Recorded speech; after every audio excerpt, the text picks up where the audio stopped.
ನಮಸ್ಕಾರ ಫ್ರೆಂಡ್ಸ್, ರಕ್ಷಸಿರಿ ಮನೆ ಚಾನಲ್ಗೆ ನಿಮ್ಗೆಲ್ರಿಗೂ ಪ್ರೀತಿಯ ಸ್ವಾಗತ. ಐ ಹೋಪ್ ನೀವೆಲ್ಲರೂ ಚೆನ್ನಾಗಿದ್ದೀರಾ ಅಂತ ಭಾವಿಸ್ತೀನಿ. ಇವತ್ತಿನ ವಿಡಿಯೋದಲ್ಲಿ ನಾವು ಸೂರ್ಯನಿಗೆ ಅರ್ಪಿತವಾದ ಅತ್ಯಂತ ಪವಿತ್ರ ದಿನವಾದ ರಥಸಪ್ತಮಿಯ ಮಹತ್ವವನ್ನು ತಿಳ್ಕೊಳ್ಳೋಣ. ಅದ್ರ ಜೊತೆಗೆ ಅದ್ರ ಪುರಾಣ ಕಥೆ ಮತ್ತು ಅವತ್ತು ನಾವು ಮಾಡುವಂಥ ಪೂಜಾ ವಿಧಾನಗಳ ಏನು, ಅದರಿಂದ ಯಾವ ರೀತಿ ಫಲ ಸಿಗುತ್ತೆ, ಜೊತೆಗೆ ಈ ವರ್ಷದಲ್ಲಿ ಯಾವತ್ತು ರಥಸಪ್ತಮಿನ ನಾವು ಆಚರಣೆ ಮಾಡಬೇಕು, ಎಲ್ಲವನ್ನು ಕೂಡ ಇವತ್ತಿನ ವಿಡಿಯೋದಲ್ಲಿ ತಿಳ್ಕೊಳ್ಳೋಣ. ಮೊದಲಿಗೆ ರಥಸಪ್ತಮಿ ಅಂದರೆ ಏನು ಅಂತ ತಿಳ್ಕೊಳ್ಳೋದಾದರೆ, ಈ ದಿನ ಭಗವಾನ್ ಸೂರ್ಯನ ರಥವು ದಕ್ಷಿಣಾಯದಿಂದ ಉತ್ತರಾಯಣದತ್ತ ಸಂಪೂರ್ಣವಾಗಿ ತಿರುಗಿ ಪ್ರಕೃತಿಯ ಹೊಸ ಪ್ರಾಣವನ್ನು ಪಡೆಯುವ ದಿನ ಅಂತ ಹೇಳ್ತಾರೆ. ಈ ದಿನವನ್ನು ರಥಸಪ್ತಮಿಯ ದಿನ ಅಂತ ಹೇಳಲಾಗುತ್ತೆ. ರಥಸಪ್ತಮಿ ಮಾಘ ಮಾಸದ ಶುಕ್ಲ ಪಕ್ಷದ ಸಪ್ತಮಿ ಎಂದು ಬರುತ್ತದೆ. ಇವತ್ತಿನ ದಿನನ ಸೂರ್ಯ ಜಯಂತಿ ಅಂತ ಕೂಡ ಕರೆಯಲಾಗುತ್ತೆ. ಅಂದರೆ ಸೂರ್ಯ ಜನ್ಮಿಸಿದ ದಿನ ಅಂತಲೂ ಕೂಡ ಕರೆಯಲಾಗುತ್ತೆ.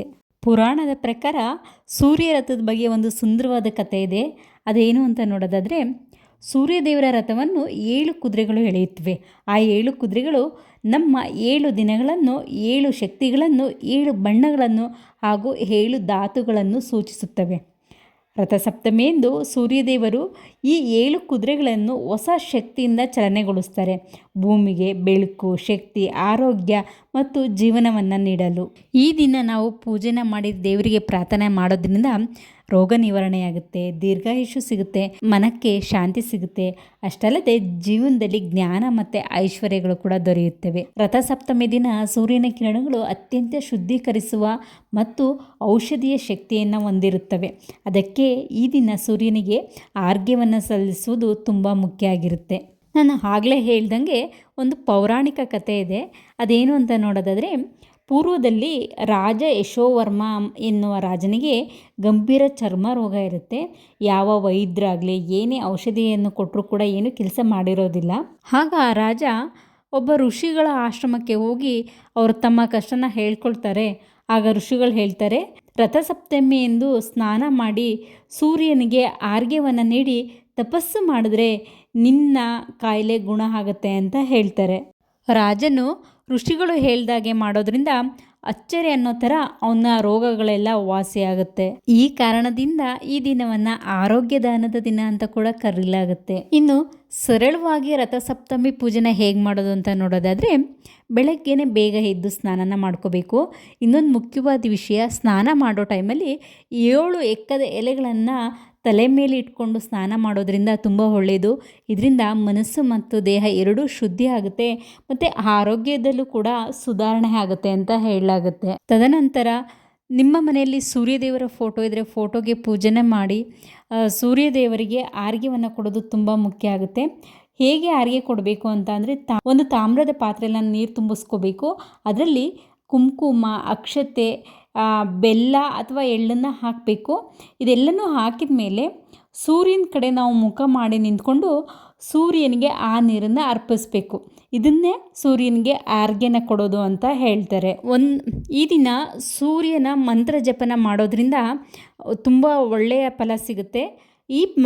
ಈ ಮಂತ್ರ ಜಪನ ನೀವು 11 ಸರಿ ಆಗ್ಬೋದು, 21 ಸರಿ ಆಗ್ಬೋದು, ಅಥವಾ 108 ಬಾರಿ ಜಪಿಸ್ಬೇಕಾಗುತ್ತೆ. ಅದ್ಯಾವುದೋ ಅಂತ ನೋಡೋಣ.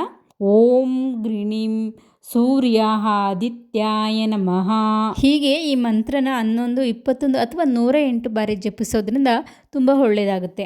ಈ ಮಂತ್ರನ ನಾನು ಡಿಸ್ಕ್ರಿಪ್ಷನ್ ಬಾಕ್ಸಲ್ಲೇ ಹಾಕಿರ್ತೀನಿ ನೋಡಿ. ಜೊತೆಗೆ ಈ ದಿನ ಬಾಗಿಲಿನ ಹೊಸ್ತಲಿಗೆ 2 ಸೈಡು ದೀಪನ ಹಚ್ಚಿ ಪೂಜೆ ಮಾಡೋದ್ರಿಂದ ಒಳ್ಳೆ ಪೂಜೆ ಫಲ ಸಿಗುತ್ತೆ. ಮತ್ತು ಸೂರ್ಯದೇವರ ಫೋಟೋಕ್ಕೆ ಹೂವಿನ ಅರ್ಚನೆ ಮಾಡೋದು ಕೂಡ ತುಂಬ ಒಳ್ಳೆಯದು. ಹಾಗೆ ಈ ದಿನ ಎಳ್ಳು, ಗೋಧಿ, ಕಬ್ಬು, ಹಣ್ಣು ಇವುಗಳಲ್ಲಿ ಯಾವುದಾದ್ರೂ ಒಂದೊಂದು ದಾನ ಮಾಡಿದ್ರೂ ಕೂಡ ಒಳ್ಳೆ ಆರೋಗ್ಯ ಮತ್ತು ಐಶ್ವರ್ಯದ ಫಲ ಸಿಗುತ್ತೆ. ಈ ದಿನ ಸೂರ್ಯ ನಮಸ್ಕಾರ ಮಾಡೋದ್ರಿಂದ 1000 ಪೌರ್ಣಿಮೆಗಳ ಫಲ ಕೊಡುತ್ತೆ ಅಂತ ಹೇಳಲಾಗುತ್ತೆ. ಈ ಜಗತ್ತಲ್ಲಿ ಸೂರ್ಯ ಇಲ್ಲ ಅಂದಿದ್ರೆ ಬೆಳಕು ಇಲ್ಲ, ಆಹಾರನೂ ಬೆಳೆಯೋಕ್ಕೆ ಸಾಧ್ಯ ಆಗಲ್ಲ, ಮಳೆ ಚಕ್ರಗಳು ನಿಂತೋಗುತ್ತವೆ, ಆರೋಗ್ಯ ಕುಸಿಯುತ್ತೆ, ಪ್ರಾಣವಾಯು ಕೂಡ ನಿಂತೋಗುತ್ತೆ. ಸೂರ್ಯನು ಜೀವನದ ಮೊದಲ ಗುರು. ಅದಕ್ಕೆ ಈ ರಥಸಪ್ತಮಿಗೆ ನಾವು ಕೃತಜ್ಞತೆಯನ್ನು ಸಲ್ಲಿಸಬೇಕು. ಫ್ರೆಂಡ್ಸ್, ಸೂರ್ಯನ ಬೆಳಕು ಕೇವಲ ದಿನನ ಕೊಡೋಲ್ಲ, ಜೊತೆಗೆ ನಮ್ಮ ಜೀವನಕ್ಕೆ ದಿಕ್ಕನ್ನು ಕೊಡುತ್ತೆ. ಈ ರಥಸಪ್ತಮಿಯಲ್ಲಿ ಸೂರ್ಯನ ಕೃಪೆ ನಿಮ್ಮ ಮನೆಯಲ್ಲಿ ಆರೋಗ್ಯ, ಐಶ್ವರ್ಯ ಮತ್ತು ಶಾಂತಿಯ ಬೆಳಕನ್ನು ತರಲಿ ಅಂತ ಪ್ರಾರ್ಥಿಸ್ಕೊಳ್ಳೋಣ. ಇನ್ನು ಈ ವರ್ಷ ರಥಸಪ್ತಮಿ ಯಾವತ್ತು ಬರುತ್ತೆ ಅಂತ ನೋಡೋದಾದರೆ ಜನವರಿ 25ನೇ ತಾರೀಕು 2026 ಮಾಘ ಮಾಸದ ಶುಕ್ಲ ಪಕ್ಷ ಸಪ್ತಮಿ ಎಂದು ರಥಸಪ್ತಮಿ ದಿನ ಬರುತ್ತೆ. ಇವತ್ತಿನ ದಿನ ನಾವೆಲ್ಲರೂ ಕೂಡ ಸೂರ್ಯನ ಪೂಜಿಸಿ ಸೂರ್ಯನಿಗೆ ಆರ್ಘ್ಯವನ್ನು ಅರ್ಪಿಸೋದ್ರ ಮೂಲಕ ದೇವರ ಕೃಪೆಗೆ ಪಾತ್ರರಾಗೋಣ ಅಂತ ಹೇಳ್ತಾ ಈ ವಿಡಿಯೋನ ಇಲ್ಲಿಗೆ ಕಂಪ್ಲೀಟ್ ಮಾಡ್ತಾ ಇದ್ದೀನಿ. ಈ ವಿಡಿಯೋ ಇಷ್ಟ ಆದರೆ ಲೈಕ್ ಮಾಡಿ, ಮತ್ತು ನೀವಿನ್ನೂ ನನ್ನ ಚಾನಲ್ನ ಸಬ್ಸ್ಕ್ರೈಬ್ ಮಾಡದೆ ನೋಡ್ತಿದ್ರೆ ಪ್ಲೀಸ್ ಚಾನಲ್ನ ಸಬ್ಸ್ಕ್ರೈಬ್ ಮಾಡಿ ನೋಡಿ. ಇದರಿಂದಾಗಿ ಹೊಸ ಹೊಸ ವೀಡಿಯೋಸ್ ಹಾಕಲಿಕ್ಕೆ ನನಗೆ ಎಂಕರೇಜ್ ಮಾಡ್ದಂಗೆ ಆಗುತ್ತೆ. ಹಾಗೆ ಮತ್ತು ನಿಮ್ಮ ಫ್ಯಾಮಿಲಿ ಫ್ರೆಂಡ್ಸ್ಗೂ ಕೂಡ ಈ ವಿಡಿಯೋನ ಶೇರ್ ಮಾಡಿ. ನೆಕ್ಸ್ಟ್ ವಿಡಿಯೋದಲ್ಲಿ ಇಂಥದೇ ಒಂದು ಒಳ್ಳೆ ಇನ್ಫಾರ್ಮೇಷನ್ ಜೊತೆ ನಿಮ್ಮ ಮುಂದೆ ಬರ್ತೀನಿ. ಅಲ್ಲಿವರೆಗೂ ಟೇಕ್ ಕೇರ್, ಬಾಯ್.